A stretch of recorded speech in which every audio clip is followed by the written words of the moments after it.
छात्रों एवं प्यारे दोस्तों, आप सभी के लिए नमस्कार। एक बार मैं पुनः केशव त्रिवेदी आप सभी का स्वागत करता हूं आपकी यूट्यूब चैनल तैयारी ऑनलाइन में। दोस्तों, कल हमने पढ़ा था वर्ण विचार और आज का हमारा टॉपिक है शब्द विचार। यूँ तो दोनों टॉपिक ही अति महत्वपूर्ण हैं, लेकिन आज का टॉपिक कुछ अपने वास्तविकता के लिए अति महत्वपूर्ण है। चलिए देरी न करते हुए वीडियो प्रारंभ करते हैं। देखते हैं आज के टॉपिक को। भाषा की सबसे छोटी इकाई वर्ण है, यानी अक्षर है।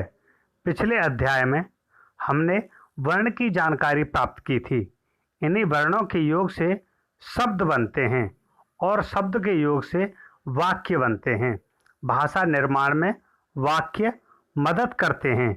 इस प्रकार भाषा के अंतर्गत शब्द का अत्यधिक महत्व है, क्योंकि शब्द ही है वह जो अपने अर्थ की प्रतीति कराता है। शब्द और ज्ञान और उसके शुद्ध प्रयोग से संसार के सब व्यवहार होते हैं। जैसे कुत्ता भौंकता है, ताकतवर से सभी डरते हैं। हिरण दौड़ रहा था। पहले वाक्य में 3 तथा दूसरे वाक्य में 5 व तीसरे वाक्य में 4 शब्द हैं। यहाँ सभी शब्द 2 या 2 से अधिक वर्णों के मेल से बने हैं। इस बात से यह स्पष्ट हुआ कि शब्द एक या एक से अधिक वर्णों के समूह हैं। शब्द की वास्तविकता अगर बताई जाए तो शब्द ही है जो अपने अर्थ की पूर्ण प्रतीति कराता है। यह अपने विचारों को प्रकट करने में सबसे पहले जो सहायक होता है वो शब्द ही होता है। जैसे आपके सामने स्क्रीन पर कुछ शब्द दिए गए हैं। मालक, बताकी, बसे। यूँ तो ये भी अपने आप में शब्द हैं, क्योंकि ये भी किसी न किसी वर्ण के योग से बने हैं। 2 या 2 से अधिक वर्णों का मेल भी है, परंतु यहाँ पर इनका कोई अपना वास्तविक अर्थ नहीं है। अगर हमें इन्हें उलट करके देखें तो मलक से कलम इस तरीके का शब्द बन सकता है जो आपके सामने इधर दिया गया है, और वता की इससे किताब शब्द बनता है, और बसे से सेब शब्द बनता है। ये इधर के जो 3 प्रारूप हैं, ये सार्थक शब्द हैं, जबकि हम इनको निरर्थक की श्रेणी में गिनेंगे। शब्द वही है जो अपने वास्तविक अर्थ की कोई ना कोई पहचान कराता है। यहाँ बसे, बताकी, मलक से वर्णों का मेल है, किंतु इनका कोई अर्थ नहीं है। अतः इन्हें शब्द नहीं कहा जा सकता। इन्हीं शब्दों का क्रम ठीक करने पर कलम, किताब और सेब शब्द बनते हैं, जिनका अपना सार्थक अर्थ है, यानी अर्थ के साथ हैं। इस प्रकार हम कह सकते हैं कि वर्णों के सार्थक समूह को शब्द कहते हैं। तो आपने शब्द की परिभाषा सीख ली कि अगर पूछा जाए कि शब्द किसे कहते हैं तो वर्णों के सार्थक समूहों को शब्द कहते हैं। शब्दों में निम्नलिखित 3 विशेषताएं होती हैं। नंबर 1, सभी शब्द वर्णों के मेल से बनते हैं। ये पहली विशेषता है कि बिना वर्णों के मेल के कोई शब्द पूरा नहीं होगा। नंबर 2, प्रत्येक शब्द का कुछ न कुछ अर्थ अवश्य होता है। नंबर 3, शब्दों का वाक्यों में प्रयोग किया जाता है, तब वो अपने अर्थ की पूर्ण प्रतीति कराता है। वर्णों से निर्मित स्वतंत्र तथा सार्थक ध्वनि शब्द कहलाते हैं। ये शब्द की दूसरी परिभाषा है कि वर्णों से निर्मित स्वतंत्र तथा सार्थक ध्वनि शब्द कहलाते हैं। शब्द के भेद। अब बात कर लेते हैं कि शब्द कितने प्रकार के होते हैं, कैसे कैसे होते हैं। तो शब्दों के भेद। शब्दों को निम्नतः 4 वर्गों में वर्गीकृत किया जा सकता है। नंबर 1, अर्थ के आधार पर। नंबर 2, रचना के आधार पर या बनावट के आधार पर। नंबर 3, प्रयोग के आधार पर। और नंबर 4, उत्पत्ति के आधार पर। ये मुख्यतः इसकी 4 पार्ट्स हैं, जिसमें सबसे पहला पार्ट हम उठा लेते हैं तो अर्थ के आधार पर शब्दों के भेद जानेंगे। अर्थ के आधार पर शब्द के भेद। अर्थ के आधार पर शब्द के दो भेद हैं। पहला सार्थक शब्द, दूसरा निरर्थक शब्द। जैसा कि आप समझ रहे हैं कि सार्थक शब्द का अर्थ है जिसका कोई ना कोई अर्थ होता है, अर्थात जिससे हमें किसी ना किसी शब्द के बोलते ही उसके ज्ञान की या अर्थ की प्रतीति हो जाती है, पता लग जाता है। और निरर्थक जिसका कोई अपना कोई अर्थ नहीं होता, जैसे ट ट ट ट टम, ठ ठ ठ ठ ठ, इस तरीके के जो शब्द हैं वो निरर्थक ही कहे जाएंगे। पहला का सार्थक शब्द, जिन शब्दों का कुछ अर्थ निकलता हो वो सार्थक शब्द कहलाते हैं, जैसे मकान, पुस्तक, रोटी आदि। ख निरर्थक शब्द, जिन शब्दों का कोई अर्थ न निकलता हो वो निरर्थक यानी बिना अर्थ के जो शब्द हैं वो निरर्थक कहलाते हैं, जैसे नमका, कस्तपु, टीरो आदि। विशेष व्याकरण में हम केवल सार्थक शब्दों का ही अध्ययन करते हैं। कई बार वाक्यों में जब निरर्थक शब्दों का प्रयोग किया जाता है तो वे भी सार्थक बन जाते हैं। ये प्रायिकता है कि कभी कभी ऐसा हो जाता है कि जो निरर्थक शब्द है उसका भी कोई ना कोई अर्थ बन जाता है। अर्थ के आधार पर सार्थक शब्दों के निम्नलिखित तीन भेद होते हैं। नंबर 1 एकार्थी शब्द, नंबर 2 अनेकार्थी शब्द, नंबर 3 पर्यायवाची, नंबर 4 विलोम शब्द, नंबर 5 अनेक शब्दों के स्थान पर एक शब्द और नंबर 6 श्रुति सम भिन्नार्थक शब्द। ये अर्थ के आधार पर सार्थक शब्दों के भेद हैं। सॉरी, पहले मैंने 3 बोल दिया था, वो 3 नहीं, इसके 6 भेद हैं जो अर्थ के आधार पर हैं। सबसे पहले हम जान लेते हैं कि एकार्थी शब्द। एक जिन शब्दों का एक ही अर्थ होता है और उनका प्रयोग भी उसी अर्थ में हो तो ऐसे शब्द एकार्थी शब्द कहे जाते हैं, जैसे हिंदी, घर, पुस्तक, शनिवार, मोहन आदि। अनेकार्थी शब्द, जिन शब्दों के भिन्न भिन्न अर्थ निकलते हों ऐसे शब्दों को अनेकार्थी शब्द कहते हैं, जैसे घट। अब यहाँ पर घट का अर्थ घड़ा भी है और कम भी है। जैसे वर, यहाँ पर वर का अर्थ दूल्हा भी है और श्रेष्ठ भी है। विलोम शब्द, विलोम शब्द से तो आप सभी परिचित हैं अच्छे तरीके से। जो शब्द परस्पर विपरीत अर्थ बताते हैं उनको विलोम शब्द कहते हैं, जैसे लाभ, लाभ का उल्टा क्या हुआ? हानि। अपना, अपना का उल्टा क्या हुआ? पराया। ये विलोम शब्द कहलाते हैं। नंबर 4 पर्यायवाची शब्द। पर्यायवाची शब्द को समानार्थी शब्द भी कहा जाता है। जिन शब्दों के अर्थ में समानता होती है वे समानार्थी या पर्यायवाची शब्द कहलाते हैं।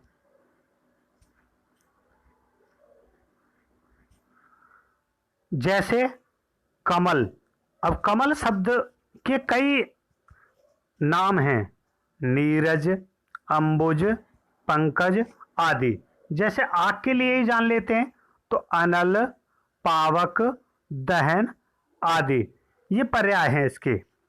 आपसे मैं एक पर्याय और पूछता हूं कि चंद्रमा का कोई पर्यायवाची शब्द आप कमेंट में मुझे करके बताएंगे कि वो पर्यायवाची शब्द क्या होगा चंद्रमा का। चलो एक मैं बता देता हूं, राकेश। इसके अतिरिक्त एक आपको कमेंट बॉक्स में जाके बताना है कि चंद्रमा का पर्यायवाची क्या होगा। नंबर 5 अनेक शब्दों के स्थान पर एक शब्द। भाषा को सरल, सुस्पष्ट और प्रभावी बनाने के लिए अनेक शब्दों के स्थान पर एक शब्द का प्रयोग किया जाता है, जिससे कि समय की भी बचत हो जाए और भाषा भी प्रभावी बन जाए, अपनी जो शैली है उसका भी स्पष्ट अर्थ हो जाए। जैसे जिसका विश्वास न किया जा सके तो अविश्वसनीय, उसके लिए एक शब्द हो जाएगा। श्रुति सम भिन्नार्थक शब्द, जो शब्द सुनने में समान प्रतीत होते हैं परंतु अर्थ की दृष्टि से उनमें काफी अंतर होता है, वह श्रुति सम भिन्नार्थक शब्द कहलाते हैं। जैसे आदि का आदि। अब यहाँ दोनों का अर्थ अलग अलग है परंतु उच्चारण दोनों में समानता है। आदि और आदि। दिन, दीन, कुल, कुल। यहाँ केवल एक मात्रा का अंतर है और मात्रा से ही दोनों में पूरा अर्थ परिवर्तन हो चुका। अब अगला प्रकार है रचना अथवा बनावट के आधार पर शब्दों के भेद। रचना और बनावट के आधार पर शब्दों के निम्नलिखित 3 भेद होते हैं। नंबर 1 रूढ़, नंबर 2 यौगिक और नंबर 3 योग रूढ़। दोस्तों, जो रूढ़ शब्द हैं वे ऐसे शब्द हैं जिनके सार्थक खंड नहीं किए जा सकते, यानी ऐसा नहीं हो सकता कि उनका अर्थ के साथ टुकड़े किए जाएं, और जो किसी प्रचलित परंपरा से चले आ रहे शब्दों को हम रूढ़ शब्द कहते हैं। जैसे फल, घर, नल आदि ये रूढ़ शब्द हैं, क्योंकि ये किसी न किसी परंपरा से चले आ रहे हैं। यौगिक शब्द, यौगिक का अर्थ है जोड़ना। ऐसे जो 2 या 2 से अधिक शब्दों के मेल से बने हैं उन्हें यौगिक शब्द कहते हैं। ऐसे शब्दों के खंड किए जा सकते हैं, यानी 2 शब्दों से जो मिलकर बना है उनको स्वतः हम 2 भागों में विभक्त कर सकते हैं। जैसे फल वाला, अब यहाँ फल शब्द को अलग किया जा सकता है, वाला को अलग किया जा सकता है। रसोई घर, रसोई को अलग किया जा सकता है, घर को अलग किया जा सकता है। तो ये यौगिक शब्द हैं। यौगिक का मतलब है जोड़ना या जुड़े हुए। जो 2 शब्दों से मिलकर के एक शब्द बनता है उसको यौगिक कहते हैं। अब पहुंचते हैं योग रूढ़। 2 या 2 से अधिक शब्दों के मेल से बनने वाले शब्द योग रूढ़ कहलाते हैं। योग रूढ़ शब्द का प्रयोग किसी विशेष अर्थ में किया जाता है। यौगिक और योग रूढ़ में, इन दोनों में केवल अंतर इतना है कि यौगिक 2 शब्दों के मेल से बनता है और योग रूढ़ भी 2 शब्दों के मेल से बनता है, परंतु उसका अर्थ किसी विशेष अर्थ में यानी अर्थात करके निकलता है, यानी तीसरे अर्थ में निकलता है। जैसे नीलकंठ अर्थात शिव, पीतांबर अर्थात विष्णु या कृष्ण इत्यादि कोई भी नाम ले सकते हैं। जैसे दशानन अर्थात 10 प्लस आनंद शब्द से 2 शब्दों से बना, लेकिन इसका अर्थ रावण के लिए जाता है। तो ऐसे शब्दों को हम योग रूढ़ कहते हैं। तो वीडियो दोस्तों अच्छी लग रही है तो वीडियो को आप लाइक करना ना भूलें। वीडियो को लाइक जरूर करें, साथ ही साथ दोस्तों के साथ शेयर कर लें। अगर आप हमारे चैनल पर नए हैं तो चैनल को सब्सक्राइब जरूर कर लें और साथ ही साथ बेल आइकन को अवश्य दबा लें। उत्पत्ति के आधार पर अथवा स्रोत के आधार पर शब्द। उत्पत्ति के आधार पर शब्दों के निम्नलिखित 4 भेद होते हैं। कुछ विद्वानों ने इसका एक 5वां भी भेद माना है, जिस भेद का नाम है संकर। संकर, इसके विषय में भी मैं आपको बताऊंगा कि सबसे पहला उत्पत्ति के आधार पर भेद है तत्सम, दूसरा तद्भव, तीसरा देशज, चौथा विदेशज और 5वां संकर। नंबर 1 तत्सम शब्द। तत्सम शब्द वे शब्द होते हैं, संस्कृत के वे शब्द जो अपने मूल रूप से हिंदी में प्रयोग किए जाते हैं। ऐसे शब्द जो संस्कृत से सीधे सीधे हिंदी में प्रयोग किए जा रहे हैं, जैसे मुनि, बालक, दुग्ध, अग्नि इत्यादि शब्द। तद्भव शब्द। तद्भव शब्द भी 2 शब्दों के मेल से बना है, जिनका मूल रूप संस्कृत भाषा है, परंतु अपने परिवर्तित रूप से हिंदी में प्रयुक्त होने लगे हैं। कह सकते हैं कि संस्कृत का जो बिगड़ा हुआ रूप है वो तद्भव शब्द कहलाते हैं। जैसे सूर्य तत्सम है तो उसका तद्भव सूरज है, रात्रि तत्सम है तो उसका तद्भव रात है, अग्नि तत्सम है तो उसका तद्भव आग है। देशज शब्द।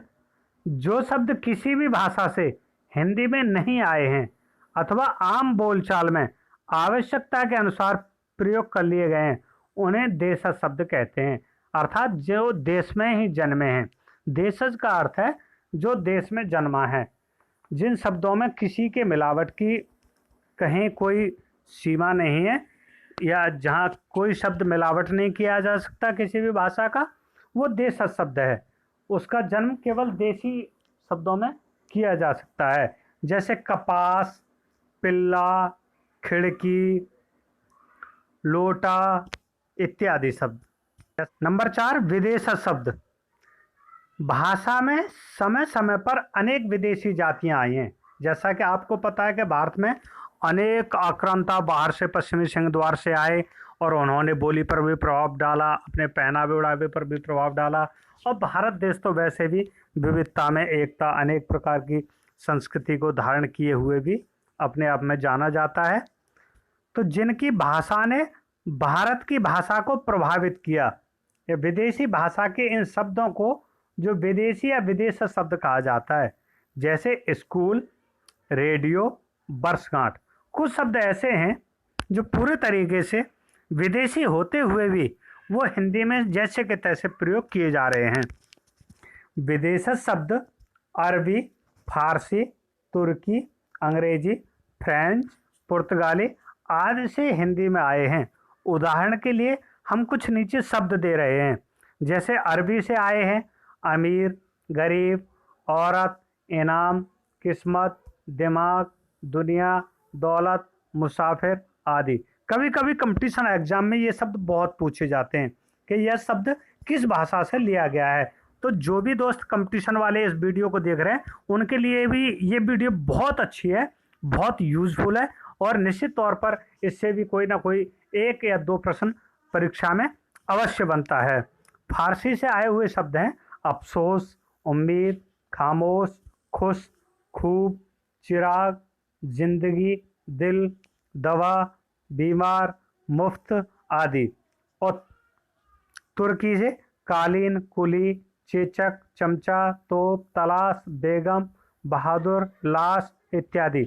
दोस्तों ऊपर मैंने आपको एक शब्द और बताया था जो हमारे इस टाइपिंग में छूट गया था। नंबर 5 विदेश संकर शब्द। संकर शब्द वे शब्द हैं जो 2 भाषाओं के शब्द से बने हैं, संकर शब्द कहलाते हैं, जो 2 भाषाओं के योग से बना है। जैसे रेलगाड़ी, दवाखाना इत्यादि जो शब्द हैं वो संकर शब्द हैं जो 2 भाषाओं के मेल से बने हैं। आगे देखते हैं।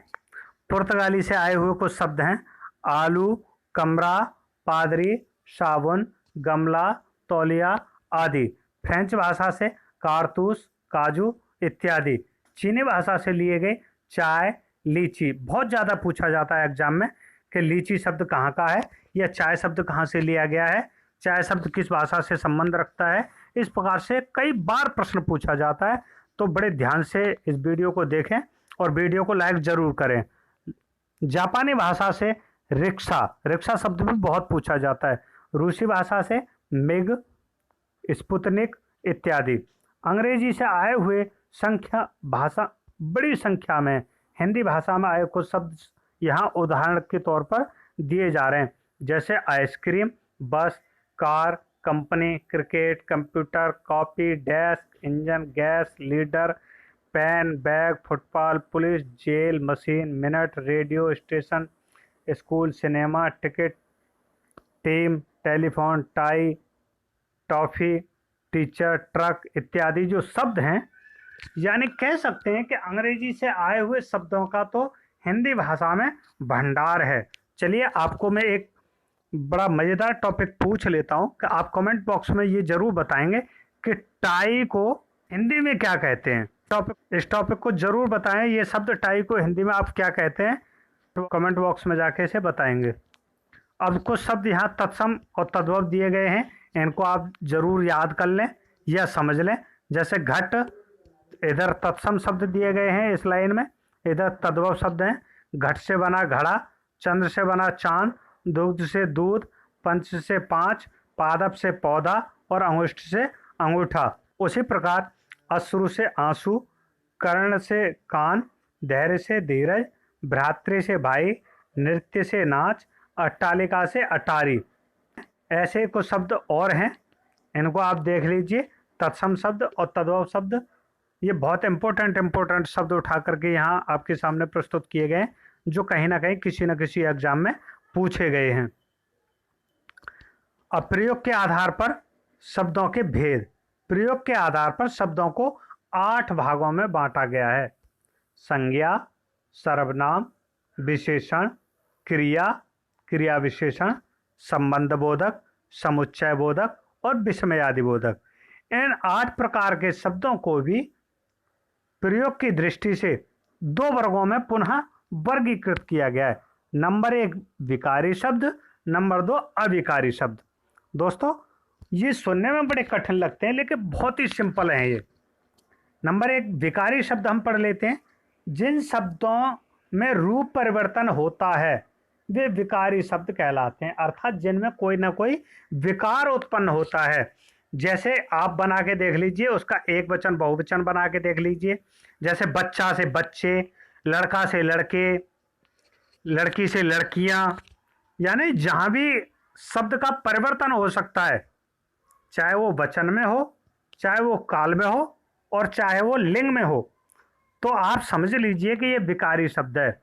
संज्ञा, सर्वनाम, विशेषण और क्रिया ये सब विकारी शब्द ही होते हैं। नंबर 2 अविकारी शब्द।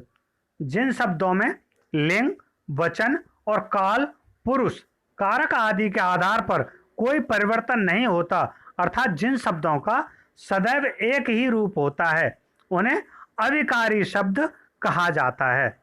विकारी शब्द, अविकारी, ये दोनों एक दूसरे के अपोजिट वर्ड हैं। विकारी शब्द यहाँ कोई विकार उत्पन्न होता है या लिंग, वचन, काल के आधार पर उनके अर्थ में परिवर्तन होता है या वचन में परिवर्तन होता है, लेकिन अविकारी में ऐसा नहीं होता। जैसे यहाँ, वहाँ, किंतु, परंतु, नित्य इत्यादि। और इनमें क्रिया विशेषण, संबंध बोधक और समुच्चय बोधक, विस्मय आदि बोधक ये अव्यय के अंतर्गत ही आते हैं। जो अव्यय हैं वे अविकारी ही होते हैं। अगर आपको वीडियो अच्छा लगा है तो वीडियो को लाइक जरूर करें, दोस्तों के साथ शेयर करें, कमेंट करना ना भूलें और साथ ही साथ चैनल को सब्सक्राइब जरूर कर लें, बेल आइकन को जरूर दबाएं, क्योंकि आने वाली सारी वीडियो का जो नोटिफिकेशन है वो आप तक मिल सके। Thanks for watching. Thank you very much.